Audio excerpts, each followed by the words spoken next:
Hello दोस्तों, नमस्कार। SM किसी चैनल में मैं आप सभी का दिल से बहुत बहुत स्वागत करता हूं। यस दोस्तों, अभी की अगर हम लोग सबसे बड़ी ब्रेकिंग न्यूज़ की अगर हम लोग बात कर ले तो बहुत सारे लोगों ने ज़रूर देखा होगा। काफ़ी लोगों ने कमेंट सेक्शन में भी उस पॉइंट को यहाँ पे मेंशन यहाँ पे किया था कि सर इस पॉइंट को ज़रूर यहाँ पे कवर करना। मतलब आप सभी लोगों को यहाँ पे पता है दोस्तों कि धरती पे अभी देखा गया तो बहुत सारी जगह पे हम लोग को युद्ध देखने को यहाँ पे मिल रहा है। सबसे ज़्यादा पॉपुलर तो आपको पता ही है, रशिया एंड यूक्रेन का युद्ध अभी भी चालू है। एंड मिडल ईस्ट में तो डिस्टर्बेंस तो हमेशा चलता ही रहता है।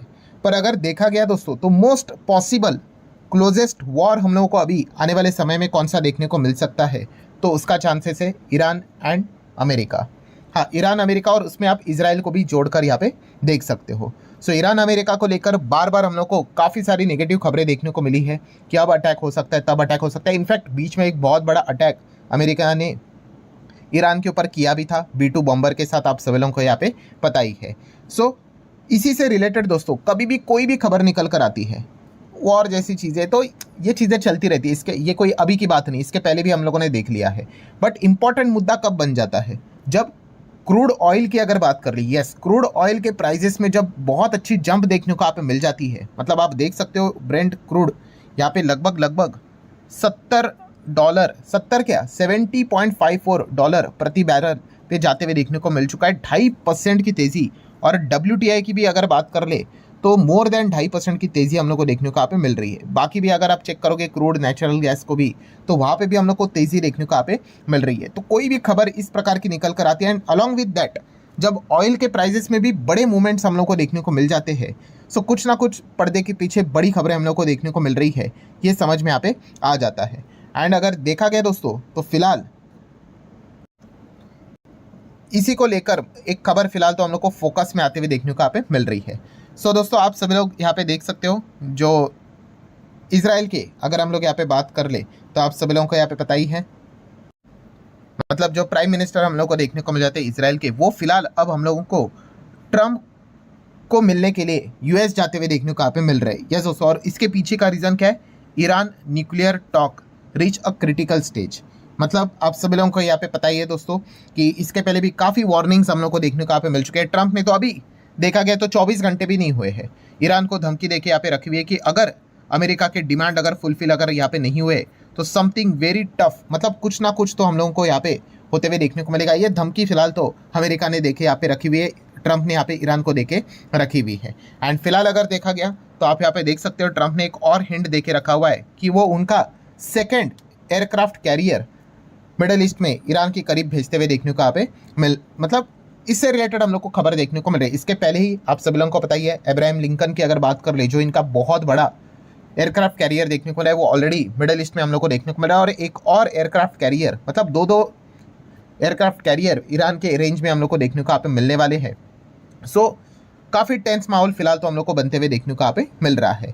सो डेफिनेटली आप यहाँ पे सोच सकते हो कि एग्जैक्टली मतलब यहाँ पे प्रॉब्लम क्या है। मतलब अभी रिसेंटली हम लोगों ने देखा था कि अमेरिका और ईरान के बीच में ओमान में हम लोग को बातचीत देखने को मिली थी। हालांकि वो बातचीत तो अल्टीमेटली फेल हो गई।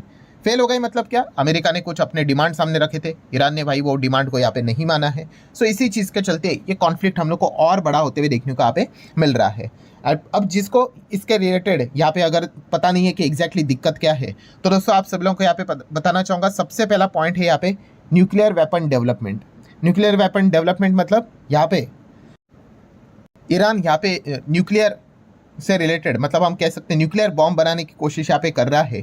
ये चीज़ें फिलहाल तो हम लोग को देखने को यहाँ पे मिल रहे हैं। हालांकि ईरान ने तो क्लेम किया है कि ये सारी चीज़ें हम मतलब एक पीसफुल एनर्जी से रिलेटेड ये डेवलपमेंट यहाँ पे कर रहे हैं, ना कि कोई अटैक विटैक करने के हिसाब से, उस मानसिकता के हिसाब से। बट अमेरिका को इस चीज़ का ही डर है कि अगर एक बार न्यूक्लियर से रिलेटेड अच्छा खासा डेवलपमेंट अगर इन्होंने यहाँ पे कर लिया तो बाद में काफ़ी बड़ी दिक्कत यहाँ पे हो सकते। प्लस उसी के साथ साथ जो प्रॉक्सी ग्रुप्स रहते हैं, मतलब मिडल ईस्ट में हम लोग को काफ़ी कुछ टेररिज्म जो एक्टिविटीज़ करते हुए देखने को मिल जाते हैं, उसको ईरान ही यहाँ पे इनडायरेक्टली सपोर्ट यहाँ पे करता है।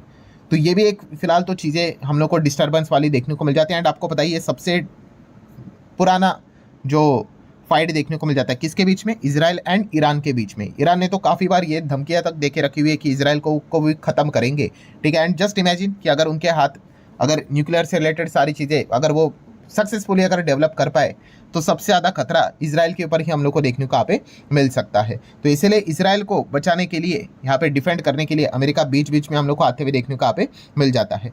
उसी के साथ साथ मल्टीपल इकोनॉमिक सैंक्शंस भी अमेरिका ने क्या किए हैं, ईरान के ऊपर, उनके ऑयल के ऊपर लगा के रखे हुए हैं ताकि उनकी इकोनॉमी स्ट्रगल यहाँ पे कर पाए। ठीक है, एंड ये चीज़ें भी हम लोग को देखने को यहाँ पे मिल रहे हैं। तो इससे क्या हो रहा है, तो डिस्प्यूट होते हुए देखने को मिल रहा है। जिन्होंने सैंक्शंस लगाए उनके साथ बातचीत करते वक्त काफ़ी दिक्कत यहाँ पे होती है। एंड मोस्ट इंपॉर्टेंट पॉइंट दोस्तों कौन सा, आप सभी लोगों को पता ही है, स्ट्रेट ऑफ हर्मुज। ये जो पर्टिकुलर जो हम लोग को एक एरिया देखने को यहाँ पे मिल जाता है, ये एक ऐसा वाटरवे दोस्तों जहाँ से दुनिया का 20% क्रूड ऑयल पास होता है। कितना, 20%। मैं आपको मैप के ऊपर भी दिखाना चाहूँगा, ये देखो, ये रहा ईरान और ये दोस्तों स्ट्रेट ऑफ हर्मुज। इतने सा ये जो छोटा सा जगह आपको देखने को मिल रहा है ना, जस्ट इमेजिन 20% क्रूड ऑयल यहाँ से चलता है दुनिया का। एंड जब भी ईरान से रिलेटेड इस प्रकार की खबरें निकल कर आती है, मिडल ईस्ट में युद्ध की खबरें निकल कर आती है, ठीक है, तो वो क्रूड ऑयल भागता क्यों है, इतना महंगा क्यों हो जाता है। तो सब लोग ये प्रेडिक्ट करते हैं कि अगर भाई सिचुएशन अगर यहाँ पे ख़राब हुई तो स्ट्रेट ऑफ हर्मुज है भाई, ये तो बंद हो जाएगा। एंड अगर ये बंद हुआ तो ऑयल का सप्लाई पहले से ही लिमिटेड रहता है, वो ऑल लिमिटेड हो जाएगा और किसी भी चीज़ का डिमांड ज़्यादा और सप्लाई कम तो प्राइस बढ़ जाता है। तो यही इसके पीछे का गणित हम लोग को देखने को मिल जाता है। मतलब जो लोग सोचते होंगे ना कि क्रूड ऑयल बढ़ता क्यों है, तो ये इसके पीछे के तर्क लगाए जाते हैं कि स्ट्रेट ऑफ हर्मुज हम लोग को यहाँ पे बंद होते हुए देखने को मिल सकता है। सो ये भी एक डिस्प्यूट वाला पॉइंट है।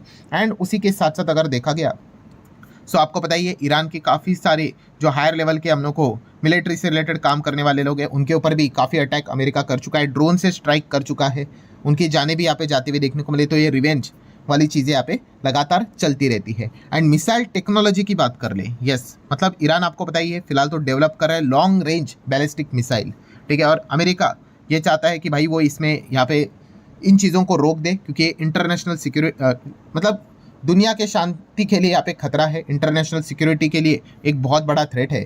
तो इसीलिए वो बार बार ईरान को इस चीज़ को लेकर चेतावनी यहाँ पे देते रहते हैं कि वो इस चीज़ का इस्तेमाल डिफेंस के लिए नहीं बल्कि ऑफेंस के लिए यहाँ पे करेगा। सो ये सारे पॉइंट्स हम लोग को देखने को यहाँ पे मिल रहे हैं, जो अमेरिका सामने रख रहा है कि भाई ये न्यूक्लियर वाली चीज़ें बंद कर दो, ठीक है, ये जो प्रॉक्सी वॉर है वो बंद कर दो, मिसाइल टेक्नोलॉजी, बैलिस्टिक मिसाइल, इससे रिलेटेड जो चीज़ें हैं लिमिटेड कर दो। एंड ये सारी चीज़ों को लेकर ईरान ने रिस्पांस क्या दिया है कि भाई नॉन निगोशिएबल, ये मिसाइल वाला जो प्रोग्राम को आप बात कर रहे हो इसको हम नहीं रोक सकते। एंड इसी चीज़ को लेकर ट्रंप बार बार इनको धमकी देते रहते हैं कि अगर आप नहीं रोकोगे तो हमें आपके ऊपर यहाँ पे अटैक करना पड़ेगा। सो यही चीज़ बार बार चलते हुए देखने को यहाँ पे मिल रहा है। और इससे होता क्या है दोस्तों, इसके इम्पैक्ट की बात कर ले, इसका इम्पैक्ट क्या इंडियन मार्केट के ऊपर यहाँ पे पड़ेगा, तो ऑब्वियसली यहाँ पे पड़ेगा, क्योंकि अगर क्रूड ऑयल अगर इस प्रकार से अगर महंगा हो जाता है, देखिए अभी तो क्रूड भाई 70 पे देखने को मिल रहा है, ठीक है, कोई दिक्कत की बात नहीं, बट अगर एक्चुअल अगर वॉर अगर स्टार्ट हो जाती है ईरान के साथ, और जैसे अभी मैंने आपको बताया वो स्ट्रेट ऑफ हर्मुज अगर क्लोज हो जाता है, तो ऑटोमेटिकली एक जो क्रूड का प्राइस है वो 70 से 80, 80 से 85, 90 भी यहाँ पे जा सकता है। एंड इस प्रकार से क्रूड का बढ़ना ये हमारी इकोनॉमी के लिए किसी भी एंगल से अच्छा पॉइंट नहीं होता है। ऑलरेडी अगर देखा गया तो रुपये भाई 90 के पार जाते हुए देखने को मिल चुका है अगेंस्ट द यूएस डॉलर।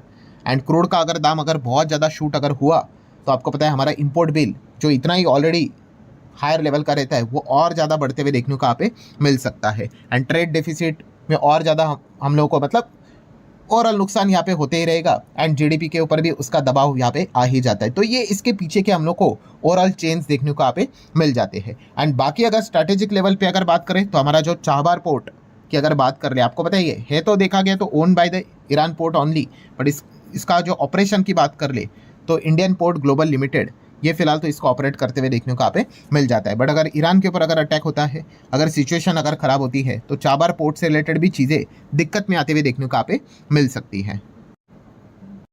सो दोस्तों मतलब कुल मिला के स्टोरी क्या है, तो स्टोरी तो बस यही है कि जब भी यहाँ पे मिडल ईस्ट को लेकर ईरान की बात कर ले, इजराइल की बात कर ले, अमेरिका की बात कर ले, कभी भी डिस्टर्बेंस वाली खबर अगर सामने निकल कर आती है एंड इन खबरों के चलते अगर क्रूड ऑयल अगर इस प्रकार से अगर परफॉर्मेंस देता है तो हमारे लिए नेगेटिव ही खबर यहाँ पे साबित होती है। अब इसका अर्थ ये नहीं कि हमारे बाजार में तुरंत यहाँ पे कुछ भूचाल विचाल आ जाएगा, ऐसा नहीं है।